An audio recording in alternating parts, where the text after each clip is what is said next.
Christopher, dirt racing has been a large part of your life. You know, it hasn't been for quite a bit with Joe Gibbs Racing, though. What was the process in you being able to have the ability to come back to dirt racing, especially here at the Chili Bowl, which you mentioned that there is your big race every year? I mean, I can't say that it's anything to do with me. It was just all, Joe Gibbs and their family, their team. Most of the people in the company have been on board with dirt track racing and been in favor of it.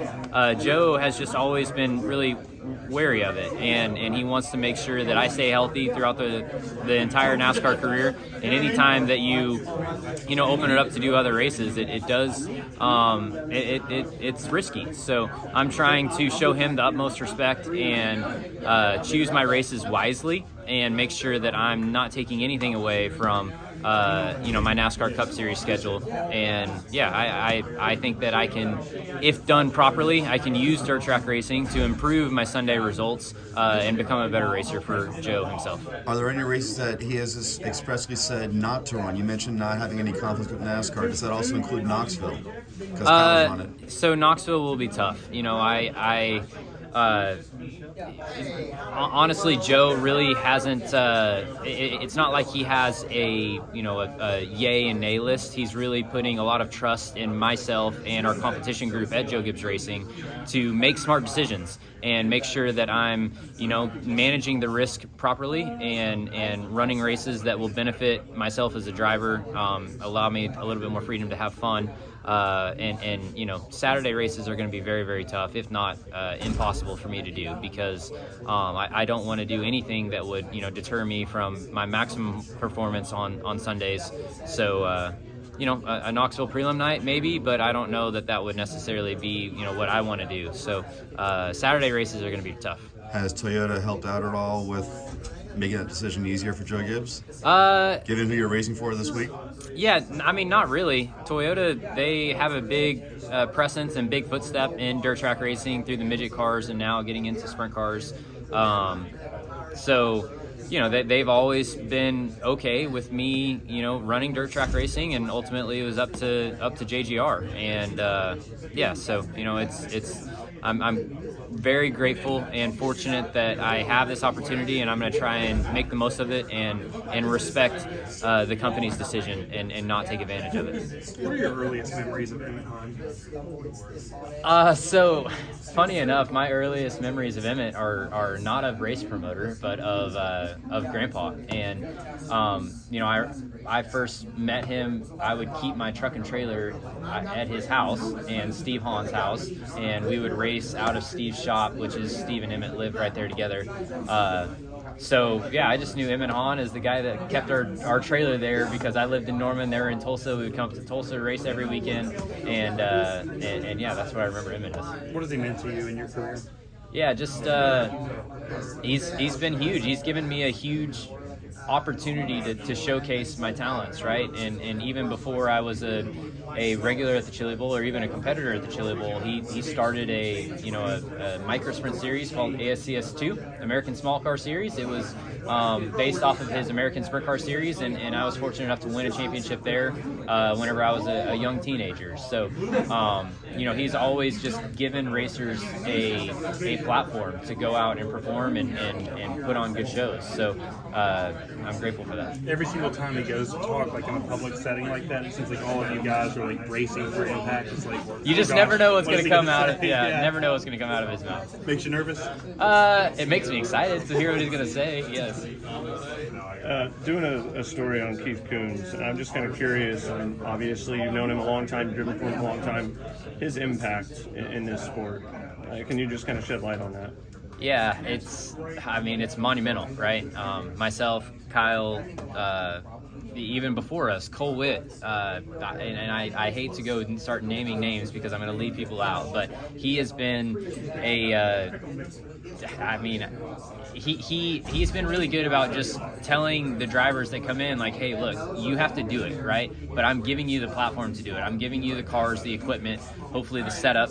Most of the time the setup's on point, so the drivers, if you have talent, you're able to showcase your talents. And if it wasn't for Keith Coons and Pete Willoughby at Keith Coons Motorsports, they were the ones who took me to national level race car drivers. So and a lot of us can say the same thing. A lot of the drivers can say the same thing. Their team has elevated a lot of the drivers. He was quick he sent out a tweet yesterday to kind of remind some people, like, he did start at the back of the parking lot and now he's at the front. I mean, I feel like there's maybe a little bit of a target on his back right now. Yeah, it's people are so funny, and I have experienced, now I'm old enough to know that, like, people want failures to succeed, and then they want successful people to fail. And Keith he's been there, right? He's been at the bottom, he's built, and now he's currently at the top and the king of midget racing. And now people want to see him get beat, and it's that's really special. That's how you've made it. I'd be remiss if I didn't ask this, because Joe Gibbs is giving you freedom, and since I'm the IndyCar guy at Motorsport, I got to ask you an Indy 500 question, which is, how much does this freedom extend to? Can it extend to the month of May? I mean, going back to what I said earlier, I want to respect Joe and not take advantage of what he's giving me right now and giving me the opportunity to race at. And I feel like if I were to run the Indy 500, I wouldn't be able to put my maximum effort into one of our biggest races of the year at the Coca-Cola 600. So, I would never rule out the Indy 500. I would love to compete in it one day, but right now I still have a lot left on my in my NASCAR resume to before I'm willing to jeopardize a performance on a huge weekend in NASCAR. So Indy 500 will not be in my schedule for the upcoming future. Thorson told me yesterday that he believes that if they tackle the tire doping situation, it actually helps gravel on track prep. 100%. Yeah, so I'm curious if we see a trend that the track's really, really good and we are tackling that, is there the possibility and enthusiasm and appetite to go back to a 55 lapper? That's not really, if that helps? Yeah, I would say so. I think it's going to be solely up to Gravel's discretion of what he feels comfortable with, as far as track preparation. And what we're trying to avoid is having useless racing, right? In the 55 lapper, the last couple years, or really since the introduction of the 55 lapper, you always have had a period, whether it was at the beginning of the race or at the end of the race, where you get in line and follow each other. So, for years now, the prelim nights have been complete barn burners and just great races, and that 30 to 25 to 30 lap number seems like it was a pretty good threshold.